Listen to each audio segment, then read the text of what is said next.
Hello friends, welcome to Rashtram institute YouTube channel. August ತಿಂಗಳ ಎಲ್ಲ ಪ್ರಮುಖವಾದಂತಹ ಕರೆಂಟ್ ಅಫೇರ್ಸ್ ಟಾಪಿಕ್ಸ್ಗಳನ್ನು ಪ್ರಶ್ನೋತ್ತರ ರೂಪದಲ್ಲಿ ರಿವೈಸ್ ಮಾಡ್ತಾ ಇದ್ದೇವೆ. ರಿವಿಷನ್ ಸಿರೀಸ್ನ 2ನೇ ವಿಡಿಯೋ ಇದಾಗಿದ್ದು, ಇವತ್ತಿನ ಮೊದಲನೇ ಪ್ರಶ್ನೆ ಏನು ಅಂತ ನೋಡೋಣ. ಹಿಂದೆ ಡಿಸ್ಕಸ್ ಮಾಡಿದಂತಹ ವಿಡಿಯೋಸ್ಗಳನ್ನು ನೋಡಿಲ್ಲ ಅಂತಂದರೆ ಕರೆಂಟ್ ಅಫೇರ್ಸ್ ರಿವಿಷನ್ ಅನ್ನುವ ಪ್ಲೇಲಿಸ್ಟ್ನಲ್ಲಿ ಹೋಗಿ ಎಲ್ಲ ವಿಡಿಯೋಸ್ಗಳನ್ನು ನೋಡಿಕೊಂಡು ಫಾಸ್ಟಾಗಿ ಈ KS ಪ್ರಿಲಿಮ್ಸ್ ಎಕ್ಸಾಮ್ಸ್ಗಳಿಗೆ ರಿವಿಷನನ್ನು ಕಂಪ್ಲೀಟ್ ಮಾಡ್ಕೊಳ್ಳಿ. ಇವತ್ತಿನ ಸೆಷನ್ನನ್ನು ಪ್ರಾರಂಭ ಮಾಡೋಣ. ಡಿಸ್ಕಷನ್ ಪ್ರಾರಂಭ ಮಾಡೋದಕ್ಕಿಂತ ಮುಂಚೆ ಒಂದು ಇಂಪಾರ್ಟೆಂಟ್ ಆದಂತಹ ಅನೌನ್ಸ್ಮೆಂಟ್. KS ಪ್ರಿಲಿಮ್ಸ್ ಎಕ್ಸಾಮ್ಸ್ಗಳಿಗೆ ಸುಮಾರು 2 ಅಥವಾ 3 ತಿಂಗಳು ಬಾಕಿ ಇರುವುದರಿಂದ ರಾಷ್ಟ್ರಂ ಇನ್ಸ್ಟಿಟ್ಯೂಟ್ ಧಾರವಾಡನಲ್ಲಿ ಹೊಸ KS ಪ್ರಿಲಿಮ್ಸ್ ಕಮ್ ಮೇನ್ಸ್ ಬ್ಯಾಚ್ಗಳನ್ನು ಪ್ರಾರಂಭ ಮಾಡಲಾಗ್ತಾ ಇದೆ. ಇಂಟ್ರೆಸ್ಟ್ ಇರುವಂತಹ ಸೀರಿಯಸ್ ಅಭ್ಯರ್ಥಿಗಳು ಧಾರವಾಡದ ಸಪ್ತಾಪುರ್ ಲಾಸ್ಟ್ ಬಸ್ ಸ್ಟಾಪ್ ಬಳಿ ಇರುವಂತಹ ರಾಷ್ಟ್ರಂ ಇನ್ಸ್ಟಿಟ್ಯೂಟ್ ಬ್ರಾಂಚ್ಗೆ ಡೈರೆಕ್ಟಾಗಿ ಭೇಟಿ ನೀಡುವುದರ ಮೂಲಕ ಅಡ್ಮಿಷನನ್ನು ಮಾಡಬಹುದು. ಅಥವಾ ನಿಮಗೆ KS ರಿಲೇಟ್ ಆಗಿ ಯಾವುದೇ ಕ್ವೆರೀಸ್ಗಳಿವೆ, ಡೌಟ್ಸ್ಗಳಿವೆ ಅಂತಂದರೆ ಕೆಳಗೆ ತಿಳಿಸಲಾದಂತಹ ಕಾಂಟ್ಯಾಕ್ಟ್ ನಂಬರನ್ನು ಸಂಪರ್ಕಿಸುವುದರ ಮೂಲಕ ನಿಮ್ಮ ಕ್ವೆರೀಸ್ಗಳನ್ನು ಕ್ಲಿಯರ್ ಮಾಡಿಕೊಂಡು ಈ ಹೊಸ ಬ್ಯಾಚಸ್ಗಳಿಗೆ ಜಾಯಿನ್ ಆಗಬಹುದಾಗಿದೆ. ಇನ್ನು ಇವತ್ತಿನ ಡಿಸ್ಕಷನ್ನನ್ನು ಪ್ರಾರಂಭ ಮಾಡೋಣ. ನಾಫೀಸ್ ಅನ್ನುವ ಈ ಒಂದು ಶಬ್ದದ ಪೂರ್ಣ ರೂಪ, ವಿಸ್ತೃತ ರೂಪ ಎನ್ನುವಂಥ ಪ್ರಶ್ನೆಯನ್ನು ಕೇಳಲಾಗಿತ್ತು. ಮುಖ್ಯವಾಗಿ ಈ ಫೋರೆನ್ಸಿಕ್ ಟೆಕ್ನಾಲಜಿಗೆ ಸಂಬಂಧಪಟ್ಟಂತೆ ಅಥವಾ ಅಪರಾಧ ಪತ್ತೆ ತಂತ್ರಜ್ಞಾನಕ್ಕೆ ಸಂಬಂಧಪಟ್ಟಂತೆ ನಾಫೀಸ್ ಇದರ ಪೂರ್ಣ ರೂಪ ಏನು ಅಂತ ಪ್ರಶ್ನೆಯನ್ನು ಕೇಳಲಾಗಿತ್ತು. ಸ್ಟೇಟ್ಮೆಂಟನ್ನು ಕೂಡ ನೀಡಿದ್ದೆ. National automated finger print identification system ಅಂತ. ಇದು ಸರಿ ಅಥವಾ ತಪ್ಪು ಅಂತ ಗುರುತಿಸಬೇಕಾಗಿತ್ತು. ಆಪ್ಷನ್ ಎ ಸರಿ, ಆಪ್ಷನ್ ಬಿ ತಪ್ಪು ಅಂತ ನೀಡಲಾಗಿದ್ದು ಸರಿಯಾದ ಉತ್ತರ option A. National automated finger print identification system, NAFIS ಇದರ ಫುಲ್ ಫಾರ್ಮ್ ಆಗಿದೆ ಅಂತನ್ನೋದು ಸರಿಯಾದಂಥ ಸ್ಟೇಟ್ಮೆಂಟ್ ಆಗುತ್ತೆ. National automated finger print identification system ಅಥವಾ ನಾಫೀಸ್ ಸಿಸ್ಟಮ್ ಅಂದರೆ ಏನು ಅಂತ ಕ್ಲಿಯರ್ ಆಗಿ ಅಂಡರ್ಸ್ಟ್ಯಾಂಡ್ ಮಾಡ್ಕೊಳ್ಳೋದಾದರೆ, ದೇಶದಾದ್ಯಂತ ಈ ಫೋರೆನ್ಸಿಕ್ ಸೈನ್ಸ್ ಅಥವಾ ಫೋರೆನ್ಸಿಕ್ ಟೆಕ್ನಾಲಜಿಗೆ ಸಂಬಂಧಪಟ್ಟಂತೆ ಅಪರಾಧಿಗಳನ್ನು ಮತ್ತು ಅಪರಾಧಕ್ಕೆ ಸಂಬಂಧಪಟ್ಟಂತಹ ವ್ಯಕ್ತಿಗಳನ್ನು ಗುರುತಿಸಿ ಅವರ ಫಿಂಗರ್ ಪ್ರಿಂಟ್ ಅಥವಾ ಬೆರಳಿನ ಗುರುತುಗಳನ್ನು ರೆಕಾರ್ಡ್ ಮಾಡಿ, ಕಲೆಕ್ಟ್ ಮಾಡಿ ಅದನ್ನು ಒಂದು ಡೇಟಾಬೇಸ್ ಆಗಿ ರೂಪುಗೊಳಿಸುವುದರ ಮೂಲಕ ದೇಶದಾದ್ಯಂತ ಈ ಅಪರಾಧ ಪತ್ತೆ ಹಚ್ಚುವಿಕೆಯ ಒಂದು ಪ್ರೊಸೆಸನ್ನು ಸಾಕಷ್ಟು ಸುಲಭಗೊಳಿಸುವಂತಹ ನಿಟ್ಟಿನಲ್ಲಿ ಒಂದು ಡೇಟಾಬೇಸ್ ಫಾರ್ಮೇಷನ್ ಆಗಿ ನಾಫೀಸ್ ಸಿಸ್ಟಮನ್ನು ಗುರುತಿಸಲಾಗ್ತಾ ಇದೆ. ನಾಫೀಸ್ ಅಂತಂದರೆ national automated finger print identification system ಅಂತ. ಅಂದರೆ ಇದನ್ನು ಸಿಂಪಲ್ ಆಗಿ ಅಂಡರ್ಸ್ಟ್ಯಾಂಡ್ ಮಾಡ್ಕೊಳ್ಳೋದಾದರೆ, ಈ ರಾಷ್ಟ್ರೀಯ ಅಪರಾಧ ದಾಖಲೆಗಳ ಬ್ಯೂರೋ ಅಥವಾ ನ್ಯಾಷನಲ್ ಕ್ರೈಮ್ ರೆಕಾರ್ಡ್ ಬ್ಯೂರೋ ಈ ಒಂದು ಸಂಸ್ಥೆಯ ಅಡಿಯಲ್ಲಿ ದೇಶದಾದ್ಯಂತ ಬಂದಿಯಾಗುವಂತಹ ಎಲ್ಲ ಅಪರಾಧಿಗಳ ಫಿಂಗರ್ ಪ್ರಿಂಟ್ಸ್ಗಳನ್ನು ಕಲೆಕ್ಟ್ ಮಾಡಿಕೊಂಡು ಡೇಟಾಬೇಸನ್ನು ಎಸ್ಟಾಬ್ಲಿಷ್ ಮಾಡಲಾಗುತ್ತೆ. ಮತ್ತು ಆ ಒಂದು ಡೇಟಾಬೇಸ್ಗೆ ಅಥವಾ ಆ ಒಬ್ಬ ವ್ಯಕ್ತಿಯ ಫಿಂಗರ್ ಪ್ರಿಂಟ್ ಐಡೆಂಟಿಫಿಕೇಷನ್ಸ್ಗಳಿಗೆ 10 ಅಂಕಿಗಳ ಒಂದು ಯುನಿಕ್ ನಂಬರನ್ನು ನೀಡಲಾಗುತ್ತೆ. ಸೊ ದೇಶದಾದ್ಯಂತ ಯಾವುದೇ ಪೊಲೀಸ್ ಸ್ಟೇಷನ್ಸ್ಗಳಲ್ಲಿ ಅಥವಾ ಯಾವುದೇ ಒಂದು ಸಂಸ್ಥೆಗಳಲ್ಲಿ, ಅದರಲ್ಲೂ ಮುಖ್ಯವಾಗಿ ಈ ಅಪರಾಧ ದಾಖಲೆಗಳ ಒಂದು ಸಂಸ್ಥೆಗಳಲ್ಲಿ ಈ ಯುನಿಕ್ ಐಡೆಂಟಿಫಿಕೇಷನ್ ನಂಬರ್ ಏನಾಗುತ್ತೆ, ರೆಕಾರ್ಡ್ ಆಗಿ ಉಳಿದುಕೊಳ್ಳುತ್ತೆ. ಸೊ ಇದರಿಂದ ದೇಶದಾದ್ಯಂತ ಒಂದು ಡೇಟಾಬೇಸನ್ನು ಎಸ್ಟಾಬ್ಲಿಷ್ ಮಾಡಿ ಅಪರಾಧಿಗಳನ್ನು ಪತ್ತೆ ಹಚ್ಚುವಂತಹ ನಿಟ್ಟಿನಲ್ಲಿ ಒಂದು ಪ್ರಮುಖವಾದಂತಹ ತಂತ್ರಜ್ಞಾನ ಆಧಾರಿತವಾದಂತಹ ಒಂದು ವ್ಯವಸ್ಥೆ ಆಗಿದೆ ಅಂತ ನಾವು ಅಬ್ಸರ್ವ್ ಮಾಡಬೇಕು. ಸೊ ಡೇಟಾಬೇಸನ್ನು ಮುಖ್ಯವಾಗಿ ಇದರಿಂದ ಕ್ರಿಯೇಟ್ ಮಾಡಲಾಗುತ್ತೆ ನಾಫೀಸ್ ಅನ್ನುವ ಸಿಸ್ಟಮ್ನ ಮೂಲಕ. ಈ ಸಿಮಿಲಿ ಪಾಲ್ ನ್ಯಾಷನಲ್ ಪಾರ್ಕ್ ಅಥವಾ ಈ ಹುಲಿ ಸಂರಕ್ಷಿತ ಪ್ರದೇಶ ಭಾರತದ ಯಾವ ರಾಜ್ಯದಲ್ಲಿದೆ ಅಂತ ಪ್ರಶ್ನೆಯನ್ನು ಕೇಳಲಾಗಿತ್ತು.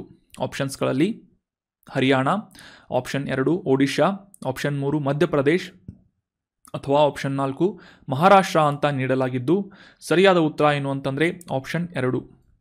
ಒಡಿಶಾದಲ್ಲಿ ಈ ಸಿಮಿಲಿ ಪಾಲ್ ಹುಲಿ ಸಂರಕ್ಷಿತ ಪ್ರದೇಶ ಲೊಕೇಟ್ ಆಗಿದೆ. Tiger reserve is located in Simlipal ಅಂತ ನಾವು ಅಂಡರ್ಸ್ಟ್ಯಾಂಡ್ ಮಾಡ್ಕೋಬೇಕು. So option 2 is right answer. ಅದೇ ರೀತಿಯಾಗಿ ಈ ಸಿಮಿಲಿ ಪಾಲ್ ಹುಲಿ ಸಂರಕ್ಷಿತ ಪ್ರದೇಶದ ಇನ್ನೊಂದು ವಿಶೇಷತೆ ಏನು ಅಂತಂದರೆ, ಈ ಒಂದು ಇಮೇಜ್ನಲ್ಲಿ ಕಾಣ್ತಾ ಇರುವಂತಹ ಮೆಲನಿಸ್ಟಿಕ್ ಹುಲಿಗಳನ್ನು ಹೊಂದಿರುವಂತಹ ಜಗತ್ತಿನ ಏಕೈಕ ರಾಷ್ಟ್ರೀಯ ಉದ್ಯಾನವನ ಅಥವಾ ಹುಲಿ ಸಂರಕ್ಷಿತ ಪ್ರದೇಶ ಯಾವುದು ಅಂತಂದರೆ ಸಿಮಿಲಿ ಪಾಲ್ ಹುಲಿ ಸಂರಕ್ಷಿತ ಪ್ರದೇಶ ಅಂತ ನಾವು ಗುರುತಿಸಬೇಕು. Option 2 Odisha is right answer. ಮೊದಲನೇ ರಿವಿಷನ್ ಪ್ರಶ್ನೆ. ತುಂಗಭದ್ರಾ ಅಣೆಕಟ್ಟು ಕರ್ನಾಟಕದ ಈ ಕೆಳಗಿನ ಯಾವ ಜಿಲ್ಲೆಯಲ್ಲಿ ಲೊಕೇಟ್ ಆಗಿದೆ ಅಂತ ಪ್ರಶ್ನೆ ಇದೆ. ಆಪ್ಷನ್ಸ್ಗಳಲ್ಲಿ ಬಳ್ಳಾರಿ, ಆಪ್ಷನ್ 2 ಕೊಪ್ಪಳ, ಆಪ್ಷನ್ 3 ಹಾವೇರಿ ಅಥವಾ ಆಪ್ಷನ್ 4 ರಾಯಚೂರು ಜಿಲ್ಲೆ ಅಂತ ನೀಡಲಾಗಿದ್ದು ಸರಿಯಾದ ಉತ್ತರ ಏನು ಅಂತಂದರೆ ಆಪ್ಷನ್ 2. ಕೊಪ್ಪಳ ಜಿಲ್ಲೆಯ ಈ ಹೊಸಪೇಟೆ ಅನ್ನುವ ಪಟ್ಟಣದ ಸಮೀಪ ಈ ತುಂಗಭದ್ರಾ ನದಿಗೆ ಅಡ್ಡಲಾಗಿ ಅಣೆಕಟ್ಟನ್ನು ನಿರ್ಮಾಣ ಮಾಡಲಾಗಿದೆ. ಸೊ ಅದರ ಹೆಸರು ತುಂಗಭದ್ರಾ ಅಣೆಕಟ್ಟು ಅಂತ ನಾವೆಲ್ಲ ಅಬ್ಸರ್ವ್ ಮಾಡಬೇಕು. ಕೃಷ್ಣಾ ನದಿಯ ಉಪನದಿ ಆಗಿರುವಂತಹ ತುಂಗಭದ್ರಾ ನದಿಗೆ ಕೊಪ್ಪಳದ ಈ ಹೊಸಪೇಟೆ ನಗರದ ಸಮೀಪದಲ್ಲಿ ತುಂಗಭದ್ರಾ ಅಣೆಕಟ್ಟನ್ನು ಸುಮಾರು 71 ವರ್ಷಗಳ ಹಿಂದೆ ನಿರ್ಮಾಣ ಮಾಡಲಾಗಿತ್ತು. ಸೊ ಇದರ 19ನೇ ಕ್ರೆಸ್ಟ್ ಗೇಟ್ ಇತ್ತೀಚೆಗೆ ಮುರಿದು ಹೋಗಿದೆ ಅಥವಾ ಕುಸಿದು ಬಿದ್ದಿದೆ ಅಂತ ನ್ಯೂಸ್ನಲ್ಲಿ ಸಾಕಷ್ಟು ತುಂಗಭದ್ರಾ ನದಿ ಅಣೆಕಟ್ಟಿನ ಬಗ್ಗೆ ಚರ್ಚೆ ಆಗ್ತಾ ಇತ್ತು. ಸೊ ಈ ತುಂಗಭದ್ರಾ ಅಣೆಕಟ್ಟಿನ ಬಗ್ಗೆ ಕೆಲವೊಂದಿಷ್ಟು ಬೇಸಿಕ್ ಇನ್ಫಾರ್ಮೇಷನ್ಸ್ಗಳನ್ನು ನಾವು ಅಬ್ಸರ್ವ್ ಮಾಡಿದ್ವಿ. ತುಂಗಭದ್ರಾ ಅಣೆಕಟ್ಟು ಇದು ಕೊಪ್ಪಳ ಜಿಲ್ಲೆಯಲ್ಲಿದೆ ಅನ್ನೋದು ಇಂಪಾರ್ಟೆಂಟ್ ಆದಂಥ ಮಾಹಿತಿ ಆಗುತ್ತೆ, ನೋಟ್ ಮಾಡಿ ಇಟ್ಕೊಳ್ಳಿ. Option 2 is right answer. ಮುಂದಿನ ರಿವಿಷನ್ ಪ್ರಶ್ನೆ, 1989ರ ಈ ಕೇಂದ್ರ ಮೋಟಾರು ವಾಹನಗಳ ನಿಯಮ ಅಥವಾ ಸೆಂಟ್ರಲ್ ಮೋಟಾರ್ ವೆಹಿಕಲ್ ರೂಲ್ನ ಅಡಿಯಲ್ಲಿ ಈ ಪೊಲ್ಯೂಷನ್ ಅಂಡರ್ ಕಂಟ್ರೋಲ್ ಅಥವಾ PUC ಟೆಸ್ಟನ್ನು ಯಾವಾಗ ಪಡೆದುಕೊಳ್ಳಬೇಕಾಗುತ್ತೆ ವಾಹನಗಳಿಗೆ ಅಂತ ಪ್ರಶ್ನೆ ಇದೆ. ಆಪ್ಷನ್ ಎ, ಈ ವಾಹನಗಳನ್ನು ಮಾರಾಟ ಮಾಡಿದಾಗ ಪಡೆದುಕೊಳ್ಬೇಕು ಅಥವಾ PUC ಟೆಸ್ಟನ್ನು ಮಾಡ್ಕೋಬೇಕು. ಆಪ್ಷನ್ ಬಿ, ಪ್ರತಿ 3 ತಿಂಗಳಿಗೊಮ್ಮೆ ವಾಹನದ ಪೊಲ್ಯೂಷನ್ ಅಂಡರ್ ಕಂಟ್ರೋಲ್ ಅಥವಾ PUC ಟೆಸ್ಟನ್ನು ಕಂಡಕ್ಟ್ ಮಾಡಬೇಕು ಅಥವಾ ಆ ಒಂದು ಸರ್ಟಿಫಿಕೇಷನನ್ನು ಪಡೆದುಕೊಳ್ಬೇಕು. ಆಪ್ಷನ್ ಸಿ, ಈ ವಾಹನವು ರಸ್ತೆಯ ಮೇಲೆ ಚಲಾಯಿಸಿದ 1 ವರ್ಷದ ನಂತರ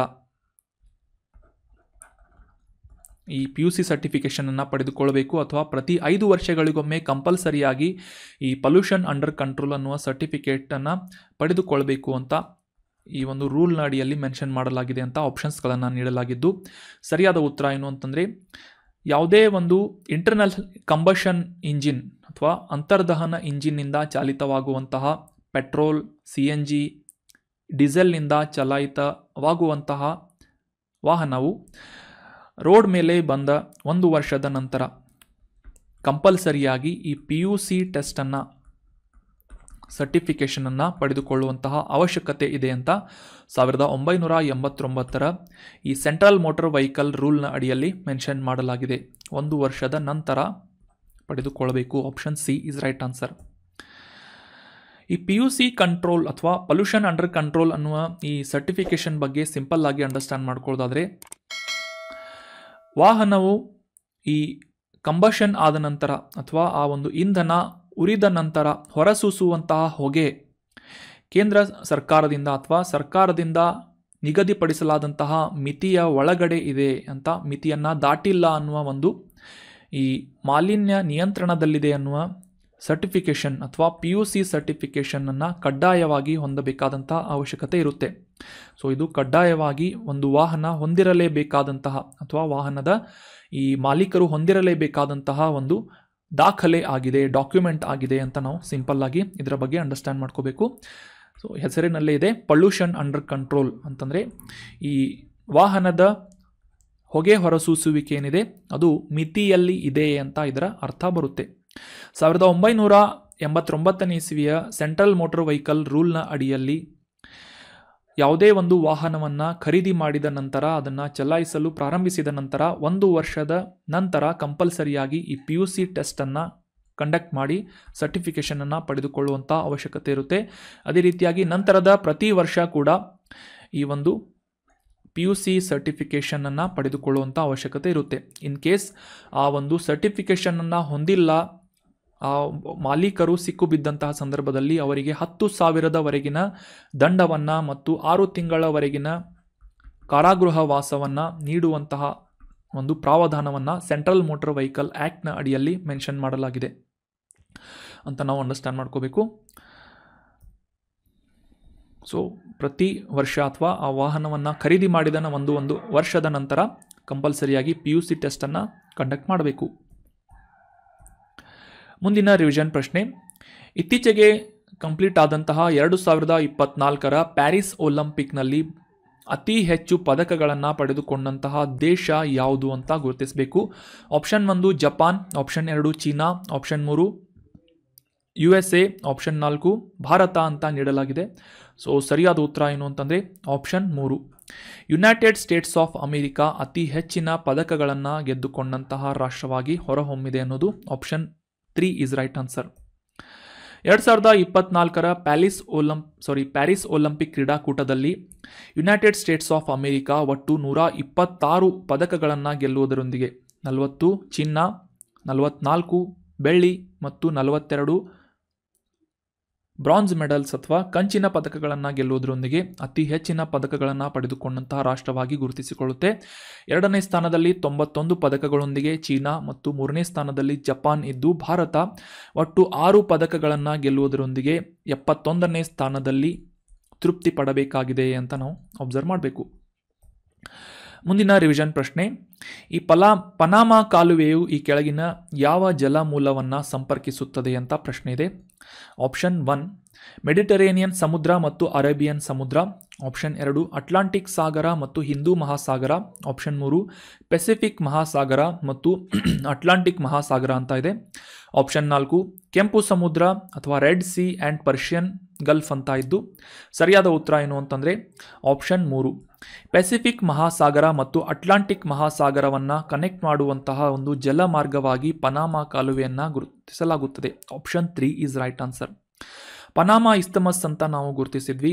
ಇದು ಅಟ್ಲಾಂಟಿಕ್ ಮಹಾಸಾಗರ ಮತ್ತು ಪೆಸಿಫಿಕ್ ಮಹಾಸಾಗರವನ್ನು ಕನೆಕ್ಟ್ ಮಾಡುವಂತಹ ನಿಟ್ಟಿನಲ್ಲಿ 1914ನೇ ಇಸವಿಯಲ್ಲಿ ಅಮೆರಿಕಾದಿಂದ ನಿರ್ಮಾಣ ಮಾಡಲಾದಂತಹ ಕೃತಕ ಮಾನವ ನಿರ್ಮಿತವಾದಂತಹ ಒಂದು ಜಲ ಮಾರ್ಗವಾಗಿದೆ. ಇದನ್ನು ಪನಾಮಾ ಕಾಲುವೆ ಅಂತ ಗುರುತಿಸಲಾಗುತ್ತೆ.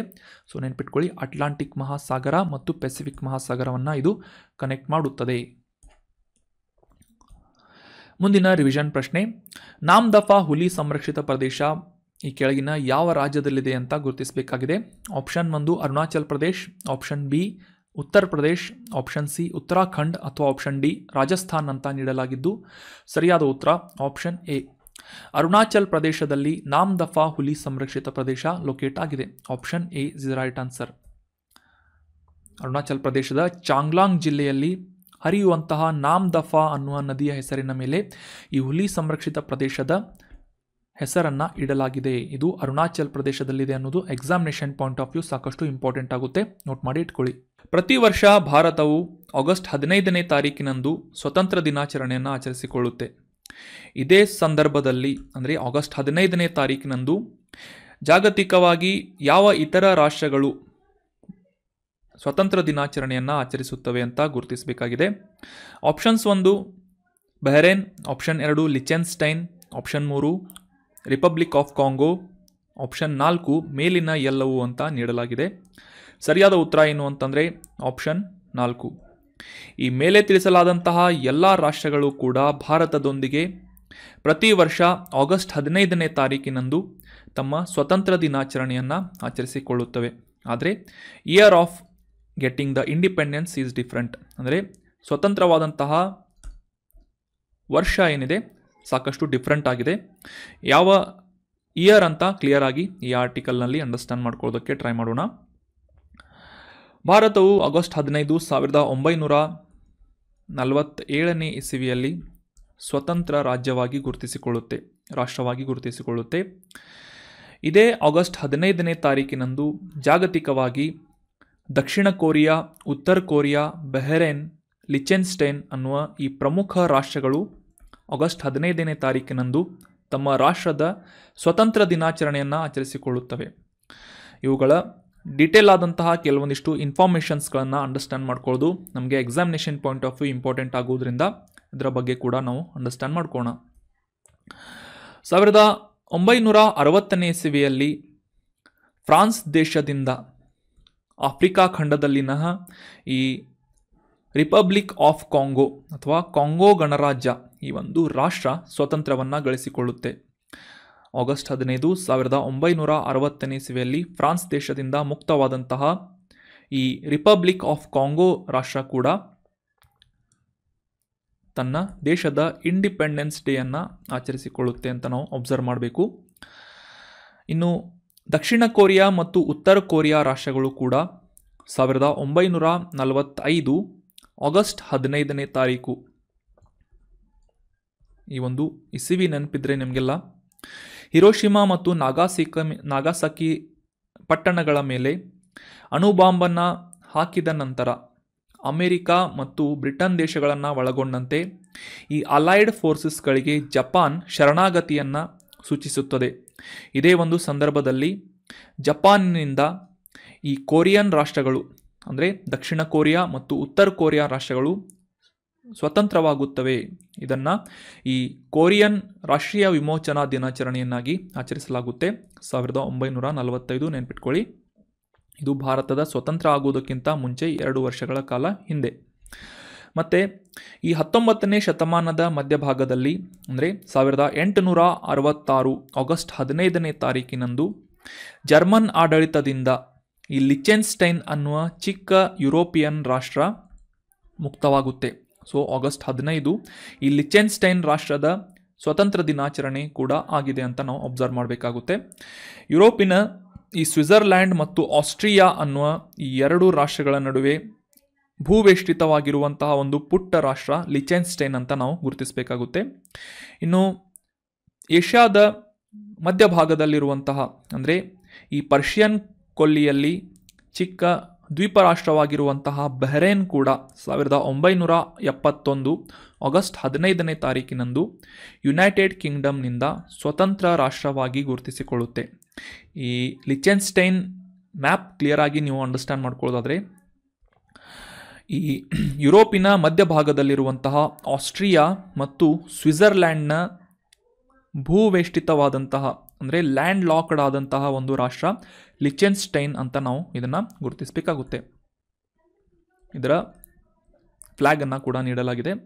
ಲಿಚೆನ್ಸ್ಟೈನ್ 1886ನೇ ಇಸವಿಯಲ್ಲಿ ಜರ್ಮನಿ ಆಡಳಿತದಿಂದ ಮುಕ್ತಗೊಂಡಿತ್ತು ಆಗಸ್ಟ್ 15ನೇ ತಾರೀಕಿನಂದು. ಇನ್ನು ಆಫ್ರಿಕಾ ಖಂಡದ ಪಶ್ಚಿಮ ಭಾಗದಲ್ಲಿರುವಂತಹ ಈ ರಿಪಬ್ಲಿಕ್ ಆಫ್ ಕಾಂಗೋ ಅನ್ನುವ ರಾಷ್ಟ್ರ ಕೂಡ 1960ನೇ ಇಸವಿ ಆಗಸ್ಟ್ 15ನೇ ತಾರೀಕಿನಂದು ಇಂಡಿಪೆಂಡೆನ್ಸನ್ನು ಸ್ವತಂತ್ರವನ್ನು ಪಡೆದುಕೊಂಡಿತ್ತು. ಇಲ್ಲಿ ಕನ್ಫ್ಯೂಸ್ ಮಾಡ್ಕೋಬೇಡಿ, ಆಫ್ರಿಕಾ ಖಂಡದಲ್ಲಿ ಡೆಮೊಕ್ರೆಟಿಕ್ ರಿಪಬ್ಲಿಕ್ ಆಫ್ ಕಾಂಗೋ ಮತ್ತು ರಿಪಬ್ಲಿಕ್ ಆಫ್ ಕಾಂಗೋ ಈ 2 ರಾಷ್ಟ್ರಗಳು ಕೂಡ ಬೇರೆ ಬೇರೆಯಾಗಿವೆ. ಈ ರಿಪಬ್ಲಿಕ್ ಆಫ್ ಕಾಂಗೋ ರಾಷ್ಟ್ರದ ಬಗ್ಗೆ ನಾವೆಲ್ಲ ಈಗ ಡಿಸ್ಕಸ್ ಮಾಡ್ತಾ ಇದ್ದೇವೆ. ಫ್ಲ್ಯಾಗನ್ನು ಕೂಡ ಅಬ್ಸರ್ವ್ ಮಾಡ್ಬೋದು. Green, yellow and red colour ಬಣ್ಣಗಳನ್ನು ಹೊಂದಿದೆ. ಈ ರಿಪಬ್ಲಿಕ್ ಆಫ್ ಕಾಂಗೋ ಅನ್ನು ಬ್ರೆಜಾವಿಲ್ಲೆ ಕಾಂಗೋ ಅಂತ ಕೂಡ ಗುರುತಿಸಲಾಗುತ್ತೆ. ಯಾಕಂದರೆ ಈ ಕಾಂಗೋ ದೇಶದ ರಾಜಧಾನಿಯಾಗಿ ಬ್ರೆಜಾವಿಲ್ಲೆಯನ್ನು ಗುರುತಿಸೋದ್ರಿಂದ ಇದನ್ನು ಬ್ರೆಜಾವಿಲ್ಲೆ ಕಾಂಗೋ ಅಂತ ಕೂಡ ಗುರುತಿಸಲಾಗುತ್ತೆ. 1970ನೇ ಇಸವಿಯಲ್ಲಿ ಈ ಡೆಮೊಕ್ರೆಟಿಕ್ ರಿಪಬ್ಲಿಕ್ ಆಫ್ ಕಾಂಗೋ ಏನಾಗುತ್ತೆ 1960ನೇ ಇಸವಿಯಲ್ಲಿ ಫ್ರಾನ್ಸ್ ದೇಶದಿಂದ ಮುಕ್ತವಾಗಿ ಒಂದು ಸ್ವತಂತ್ರ ರಾಷ್ಟ್ರವಾಗಿ ಗುರುತಿಸಿಕೊಳ್ಳುತ್ತೆ. ಜಾಗತಿಕವಾಗಿ ಹಿಂದುಳಿದಂತಹ ಅಭಿವೃದ್ಧಿ ಹೊಂದದೇ ಇರುವಂತಹ ಸಾಕಷ್ಟು ಬಡತನವನ್ನು ಹೊಂದಿದಂತಹ ರಾಷ್ಟ್ರಗಳ ಪಟ್ಟಿಯಲ್ಲಿ ಈ ರಿಪಬ್ಲಿಕ್ ಆಫ್ ಕಾಂಗೋ ಕೂಡ ಒಂದಾಗಿದೆ ಅಂತ ನಾವು ಅಬ್ಸರ್ವ್ ಮಾಡಬೇಕು. ಇದು ಆಫ್ರಿಕಾ ಖಂಡದಲ್ಲಿದೆ ಅಂತ ನಾವು ಗುರುತಿಸಬೇಕಾಗಿದೆ. ಸೊ ಈ ಎಲ್ಲ 5 ಪ್ರಮುಖ ರಾಷ್ಟ್ರಗಳು ಕೂಡ 15ನೇ ತಾರೀಕು ಆಗಸ್ಟ್ ದಿನದಂದು ತಮ್ಮ ರಾಷ್ಟ್ರದ ಸ್ವತಂತ್ರ ದಿನಾಚರಣೆಯನ್ನು ಆಚರಿಸುತ್ತವೆ. ಆದರೆ ಇಯರ್ ಮಾತ್ರ ಡಿಫ್ರೆಂಟ್ ಆಗುತ್ತೆ. ರಾಷ್ಟ್ರೀಯ ಹಸಿರು ನ್ಯಾಯಮಂಡಳಿ ನ್ಯಾಷನಲ್ ಗ್ರೀನ್ ಟ್ರಿಬ್ಯುನಲ್ ಕಾಯ್ದೆಯನ್ನು ಭಾರತದಲ್ಲಿ ಯಾವ ವರ್ಷ ಜಾರಿಗೊಳಿಸಲಾಯಿತು ಅಥವಾ ಈ ಸಂಸ್ಥೆಯನ್ನು ಯಾವ ವರ್ಷದಲ್ಲಿ ಸ್ಥಾಪಿಸಲಾಯಿತು ಅಂತ, ಯಾವ ಕಾಯ್ದೆ ಅಡಿಯಲ್ಲಿ ಸ್ಥಾಪಿಸಲಾಯಿತು ಅಂತ ಪ್ರಶ್ನೆ ಇದೆ. ಆಪ್ಷನ್ ಎ 1986ರ ರಾಷ್ಟ್ರೀಯ ಪರಿಸರ ಸಂರಕ್ಷಣಾ ಕಾಯ್ದೆ. ಆಪ್ಷನ್ ಬಿ 1986ನೇ ಇಸವಿಯ ಪರಿಸರ ಸಂರಕ್ಷಣಾ ಕಾಯ್ದೆ. ಆಪ್ಷನ್ ಸಿ 2010ನೇ ಇಸವಿಯಲ್ಲಿ ಜಾರಿಗೊಂಡಂತಹ ರಾಷ್ಟ್ರೀಯ ಹಸಿರು ನ್ಯಾಯಮಂಡಳಿ ಕಾಯ್ದೆ. ಅಥವಾ ಆಪ್ಷನ್ ಡಿ 2002ರ ಪರಿಸರ ಸಂರಕ್ಷಣಾ ಕಾಯ್ದೆ ಅಂತ ನೀಡಲಾಗಿದೆ. ಸೊ ಸರಿಯಾದ ಉತ್ತರ ಆಪ್ಷನ್ ಸಿ 2010ನೇ ಇಸವಿಯಲ್ಲಿ ಜಾರಿಗೊಳಿಸಲಾದಂತಹ ರಾಷ್ಟ್ರೀಯ ಹಸಿರು ನ್ಯಾಯಮಂಡಳಿ ಕಾಯ್ದೆ ನ್ಯಾಷನಲ್ ಗ್ರೀನ್ ಟ್ರಿಬ್ಯುನಲ್ ಆ್ಯಕ್ಟ್ನ ಅಡಿಯಲ್ಲಿ ಈ ನ್ಯಾಷನಲ್ ಗ್ರೀನ್ ಟ್ರಿಬ್ಯುನಲ್ ಸಂಸ್ಥೆಯನ್ನು ಸ್ಥಾಪಿಸಲಾಗುತ್ತೆ. ದೇಶದಾದ್ಯಂತ ಈ ಪರಿಸರ ಸಂರಕ್ಷಣೆಗೆ ಸಂಬಂಧಪಟ್ಟಂತಹ ಕೇಸಸ್ಗಳನ್ನು ಅಥವಾ ಪ್ರಕರಣಗಳನ್ನು ಶೀಘ್ರಗತಿಯಲ್ಲಿ ಇತ್ಯರ್ಥಗೊಳಿಸುವಂತಹ ಒಂದು ಉದ್ದೇಶದಿಂದ 2010ನೇ ಇಸವಿಯಲ್ಲಿ ಈ ನ್ಯಾಷನಲ್ ಗ್ರೀನ್ ಟ್ರಿಬ್ಯುನಲ್ ಅನ್ನುವ ಶಾಸನಬದ್ಧವಾದಂತಹ ಸಂಸ್ಥೆಯನ್ನು ಜಾರಿಗೊಳಿಸಲಾಗಿತ್ತು. ಮುಂದಿನ ರಿವಿಷನ್ ಪ್ರಶ್ನೆ, ಈ ಕೆಳಗಿನ ಯಾವ ರಾಜ್ಯವು ಭಾರತದಲ್ಲಿ ಅತಿ ಹೆಚ್ಚು ರಾಮ್ಸಾರ್ ಜೌಗು ಪ್ರದೇಶಗಳನ್ನು ಅಥವಾ ರಾಮ್ಸಾರ್ ಸೈಟ್ಸ್ಗಳನ್ನು ಹೊಂದಿದೆ ಅಂತ ಗುರುತಿಸಬೇಕಾಗಿದೆ. ಯಾವ ರಾಜ್ಯ? Option 1 Tamil Nadu, option 2 Andhra Pradesh, option 3 Uttar Pradesh ಅಥವಾ ಆಪ್ಷನ್ 4 ಗುಜರಾತ್ ಅಂತ ನೀಡಲಾಗಿದ್ದು ಸರಿಯಾದ ಉತ್ತರ ಏನು ಅಂತಂದರೆ ಆಪ್ಷನ್ 1. ಒಟ್ಟು 18 ರಾಮ್ಸಾರ್ ತಾಣಗಳನ್ನು ಒಳಗೊಳ್ಳುವುದರೊಂದಿಗೆ ತಮಿಳುನಾಡು ಅತಿ ಹೆಚ್ಚಿನ ಸಂಖ್ಯೆಯ ರಾಮ್ಸಾರ್ ಜೌಗು ಪ್ರದೇಶಗಳನ್ನು ಹೊಂದಿದೆ. ಭಾರತದಲ್ಲಿ ಒಟ್ಟು 85 ರಾಮ್ಸಾರ್ ತಾಣಗಳು ಇವೆ ಅಂತ ನಾವು ಗುರುತಿಸಬೇಕಾಗುತ್ತೆ. ಇತ್ತೀಚೆಗೆ ತಮಿಳುನಾಡಿನ ಈ ನಂಜರಾಯನ ಪಕ್ಷಿಧಾಮ ಮತ್ತು ಕಜುವೇಲಿ ಪಕ್ಷಿಧಾಮಗಳನ್ನು ಒಳಗೊಂಡಂತೆ ಒಟ್ಟು 18 ಜೌಗು ಪ್ರದೇಶಗಳನ್ನು ರಾಮ್ಸಾರ್ ತಾಣಗಳನ್ನಾಗಿ ತಮಿಳುನಾಡು ಹೊಂದಿದೆ ಅಂತ ನಾವು ಅಬ್ಸರ್ವ್ ಮಾಡಬೇಕು. ಅದೇ ರೀತಿಯಾಗಿ ಈ ಮಧ್ಯಪ್ರದೇಶದ ತಾವಾ ಜಲಾಶಯವನ್ನು ಕೂಡ ಇತ್ತೀಚೆಗೆ ರಾಮ್ಸಾರ್ ತಾಣಗಳ ಪಟ್ಟಿಯಲ್ಲಿ ಇನ್ಕ್ಲೂಡ್ ಮಾಡಲಾಗುತ್ತದೆ. ಇಲ್ಲಿ ಕಾಂಪ್ಲಿಮೆಂಟರಿ ಕ್ವಶನ್ ನಿಮಗೆ, ಕರ್ನಾಟಕದಲ್ಲಿ ಎಷ್ಟು ರಾಮ್ಸಾರ್ ತಾಣಗಳು ಇವೆ ಅಂತ ಕಮೆಂಟ್ ಬಾಕ್ಸ್ನಲ್ಲಿ ಕಮೆಂಟ್ ಮಾಡಬೇಕು. ಎಕ್ಸಾಮಿನೇಷನ್ ಪಾಯಿಂಟ್ ಆಫ್ ವ್ಯೂ ಸಾಕಷ್ಟು ಇಂಪಾರ್ಟೆಂಟ್ ಇದೆ, ಇದು ನೋಟ್ ಮಾಡಿಟ್ಕೊಳ್ಳಿ. ಇತ್ತೀಚೆಗೆ ರಾಮ್ಸಾರ್ ತಾಣಗಳನ್ನು, ಕರ್ನಾಟಕದ ರಾಮ್ಸಾರ್ ತಾಣಗಳನ್ನು ಗುರುತಿಸಲಾಗಿತ್ತು. ಸೊ ವೆರಿ ಇಂಪಾರ್ಟೆಂಟ್, ನೋಟ್ ಮಾಡಿ ಇಟ್ಕೊಳ್ಳಿ. ಅದೇ ರೀತಿಯಾಗಿ ಕಮೆಂಟ್ ಬಾಕ್ಸ್ನಲ್ಲಿ ಕಮೆಂಟ್ ಮಾಡಿ. ಬ್ಯೂರೋ ಆಫ್ ಎನರ್ಜಿ ಎಫಿಷಿಯನ್ಸಿ ಸಂಸ್ಥೆಯ ಮೂಲಕ ಬಿಡುಗಡೆ ಮಾಡಲಾದಂತಹ ಒಂದು ವರದಿಯ ಪ್ರಕಾರ ದೇಶದಾದ್ಯಂತ ಅತಿ ಹೆಚ್ಚಿನ ಸಂಖ್ಯೆಯ ವಿದ್ಯುತ್ ವಾಹನ charging stations, electrical vehicle charging ಸ್ಟೇಷನ್ಸ್ಗಳನ್ನು ಹೊಂದಿರುವಂತಹ ರಾಜ್ಯ ಯಾವುದು ಅಂತ ಗುರುತಿಸಬೇಕಾಗಿದೆ. Option 1 Karnataka, option 2 Maharashtra, option 3 Delhi ಅಥವಾ ಆಪ್ಷನ್ 4 ಆಂಧ್ರ ಪ್ರದೇಶ್ ಅಂತ ನೀಡಲಾಗಿದೆ. ಸರಿಯಾದ ಉತ್ತರ ಏನು ಅಂತಂದರೆ ಆಪ್ಷನ್ 1.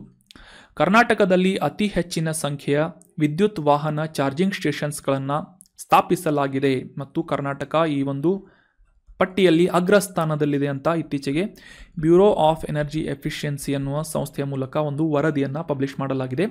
ಕರ್ನಾಟಕದಲ್ಲಿ ಒಟ್ಟು 3728 ಚಾರ್ಜಿಂಗ್ ಸ್ಟೇಷನ್ಸ್ಗಳನ್ನು ಸ್ಥಾಪಿಸಲಾಗಿದೆ ಅಂತ ಗುರುತಿಸಲಾಗಿದೆ. 2ನೇ ಸ್ಥಾನದಲ್ಲಿ ಮಹಾರಾಷ್ಟ್ರ ಇದೆ. ಎರಡನೇ ಸ್ಥಾನದಲ್ಲಿರುವಂಥ ಮಹಾರಾಷ್ಟ್ರಕ್ಕಿಂತ 2 ಪಟ್ಟು ಹೆಚ್ಚಿನ ಸಂಖ್ಯೆಯ ಚಾರ್ಜಿಂಗ್ ಸ್ಟೇಷನ್ಸ್ಗಳನ್ನು ಕರ್ನಾಟಕ ಹೊಂದಿದೆ.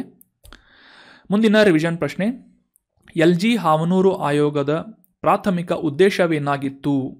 1975ರಲ್ಲಿ ವರದಿ ನೀಡಿದಂತಹ LG ಹಾವನೂರು ಆಯೋಗದ ಒಂದು ಪರ್ಪಸ್ ಏನಾಗಿತ್ತು ಅಂತ ಪ್ರಶ್ನೆ ಇದೆ. ಆಪ್ಷನ್ ಎ ಕರ್ನಾಟಕದಲ್ಲಿ ಚುನಾವಣಾ ಪ್ರಕ್ರಿಯೆಯನ್ನು ಸುಧಾರಿಸುವಂತಹ ಉದ್ದೇಶ. ಆಪ್ಷನ್ ಬಿ ಹಿಂದುಳಿದ ವರ್ಗಗಳ ಎದುರಿಸ್ತಾ ಇರುವಂತಹ ಸಾಮಾಜಿಕ ಮತ್ತು ಆರ್ಥಿಕ ಅಸಮಾನತೆಯನ್ನು ಪರಿಹರಿಸಲು. ಆಪ್ಷನ್ ಸಿ ರಾಜ್ಯದ ಕೈಗಾರಿಕಾ ಅಭಿವೃದ್ಧಿಯ ಮೌಲ್ಯಮಾಪನ ಮಾಡುವುದು. ಆಪ್ಷನ್ ಡಿ ರಾಜ್ಯಕ್ಕೆ ಹೊಸ ತೆರಿಗೆ ವ್ಯವಸ್ಥೆಯನ್ನು ರಚಿಸುವಂತಹ ಉದ್ದೇಶ. ಸೊ ಈ 4 ಉದ್ದೇಶಗಳಲ್ಲಿ LG ಹಾವನೂರು ಅಧ್ಯಕ್ಷತೆಯ ಆಯೋಗ ಯಾವ ಪ್ರಾಥಮಿಕ ಉದ್ದೇಶವನ್ನು ಹೊಂದಿತ್ತು ಅಂತಂದರೆ ಆಪ್ಷನ್ ಬಿ. ಕರ್ನಾಟಕದಲ್ಲಿ ಈ ಹಿಂದುಳಿದ ವರ್ಗಗಳ ಸಾಮಾಜಿಕ ಆರ್ಥಿಕ ಅಸಮಾನತೆಯನ್ನು ಸುಧಾರಿಸುವುದರೊಂದಿಗೆ ಆ ಸಮುದಾಯದ ಕಲ್ಯಾಣ ಅಭಿವೃದ್ಧಿಯನ್ನು ಮಾಡುವಂತಹ ಒಂದು ಉದ್ದೇಶವನ್ನು ಇಟ್ಕೊಂಡು ಈ LG ಹಾವನೂರು ಆಯೋಗವನ್ನು ರಚಿಸಲಾಗಿತ್ತು. ನಮ್ಮ ಮಾಜಿ ಮುಖ್ಯಮಂತ್ರಿಯಾಗಿದ್ದಂತಹ ದೇವರಾಜ್ ಅರಸು ಅವರ ಸಂದರ್ಭದಲ್ಲಿ, ಆಡಳಿತದ ಸಂದರ್ಭದಲ್ಲಿ. ಸೊ ಸರಿಯಾದ ಉತ್ತರ option B. So that was all about today's discussion friends. ಈಗ ಡಿಸ್ಕಸ್ ಮಾಡಿದಂತಹ ಕರೆಂಟ್ ಅಫೇರ್ಸ್ ಟಾಪಿಕ್ಸ್ಗಳ PDF ನೋಟ್ಸನ್ನು ಡೌನ್ಲೋಡ್ ಮಾಡ್ಕೋಬೇಕು ಅಂತಂದರೆ ರಾಷ್ಟ್ರಮ್ ಇನ್ಸ್ಟಿಟ್ಯೂಟ್ನ ಟೆಲಿಗ್ರಾಮ್ ಚಾನಲನ್ನು ಸಬ್ಸ್ಕ್ರೈಬ್ ಮಾಡಿ. ಡಿಸ್ಕ್ರಿಪ್ಷನ್ ಬಾಕ್ಸ್ನಲ್ಲಿ ಈ ಟೆಲಿಗ್ರಾಮ್ ಚಾನಲ್ನ ಲಿಂಕನ್ನು ನೀಡಲಾಗಿದೆ. ಅದೇ ರೀತಿಯಾಗಿ ಡಿಸ್ಕಷನ್ ಲೈಕ್ ಆಗಿದ್ದರೆ ಲೈಕ್ ಮಾಡಿ, ನಿಮ್ಮ ಯಾವುದೇ ಸಜೆಷನ್ಸ್ಗಳಿದ್ದರೆ ಕಮೆಂಟ್ ಬಾಕ್ಸ್ನಲ್ಲಿ ಕಮೆಂಟ್ ಮಾಡಿ ಮತ್ತು ಈ ಕಂಟೆಂಟನ್ನು ವೆರಿ ಇಂಪಾರ್ಟೆಂಟ್ ಆಗಿ ನಿಮ್ಮ ಎಲ್ಲ ಫ್ರೆಂಡ್ಸ್ ಮತ್ತು ಅಸ್ಪಿರೆಂಟ್ಸ್ಗಳ ಜೊತೆ ಶೇರ್ ಮಾಡಿ ಅಂತ ಹೇಳ್ತಾ thank you so much for joining the discussion. Have a nice day.